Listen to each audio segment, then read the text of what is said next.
بہت پرانی بات ہے، ایک ریاست تھی جس کا نام تھا گلفام نگر۔ وہاں کا بادشاہ جس کا نام سلیمان شاہ تھا اور ملکہ کا نام زرین بانو۔ ان کا ایک بیٹا تھا جس کا نام حمزہ تھا۔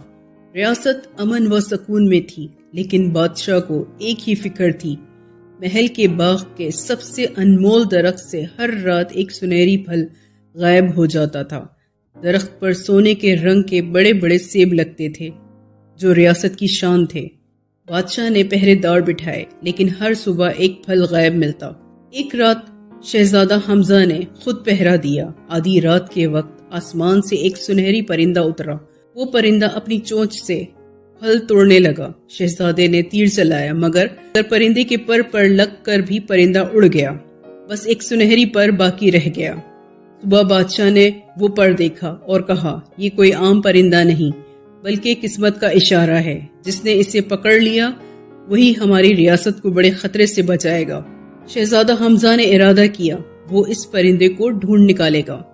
پہلے ایک جنگل میں پہنچا جہاں لومڑی نے اسے مشورہ دیا، اگر تجھے کامیاب ہونا ہے تو لالچ نہ کرنا۔ پھر وہ ایک دریا کے پار گیا جہاں ایک مچھلی نے اسے اپنی پیٹھ پر بٹھا کر دریا پار کرایا اور کہا، کبھی احسان فراموش نہ ہونا۔ آخرکار شہزادہ ایک دوسرے بادشاہ کے محل جا پہنچا جہاں سنہری پرندہ پنجرے میں قید تھا۔ پنجرہ خالص سونے کا بنا ہوا تھا۔ شہزادہ پرندے کو آزاد کرنے والا ہی تھا کہ لالچ میں آ کر اس نے سونے کا پنجرہ بھی اٹھا لیا۔ بس وہی غلطی ہو گئی، شور مچ گیا اور محافظوں نے اسے پکڑ لیا۔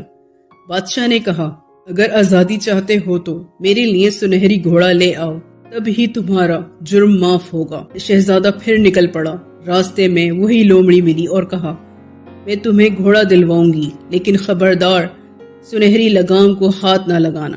شہزادے نے وعدہ کیا، مگر جب گھوڑے کے قریب گیا تو چمکتی لگام دیکھ کر خود پر قابو نہ رکھ سکا۔ جیسے ہی اس نے لگام کو ہاتھ لگایا، گھوڑا ہنہنا کر شور مچانے لگا اور محافظوں نے پھر پکڑ لیا۔ اب تمہیں ہمارے لیے شہزادی نور جہاں کو لانا ہوگا۔ شہزادہ نور جہاں کو لینے گیا۔ وہ نہ صرف حسین تھی بلکہ عقل مند بھی۔ اس نے سارا ماجرا سنا اور بولی، اصل امتحان یہ ہے کہ تم لالچ چھوڑ کر سچائی اور وعدے پر قائم رہو۔ شہزادہ اور شہزادی مل کر پرندے اور گھوڑے کے پاس پہنچے۔ اس بار شہزادے نے کوئی لالچ نہ کی۔ لومڑی کی مدد سے گھوڑا بھی ملا اور پرندہ بھی۔ وہ سب گلفام نگر واپس آئے۔ سنہری پرندہ درخت کے پاس چھوڑا گیا تو اس نے اپنے پروں کی چمک سے درخت کو ہمیشہ کے لیے محفوظ بنا دیا۔ سنہری گھوڑا شہزادے کا ساتھی بنا اور شہزادی نور جہاں اس کی بیوی۔ بادشاہ خوش ہوا اور بولا، اصل خزانہ لالچ میں نہیں بلکہ صبر، سچائی اور دوستی میں ہے۔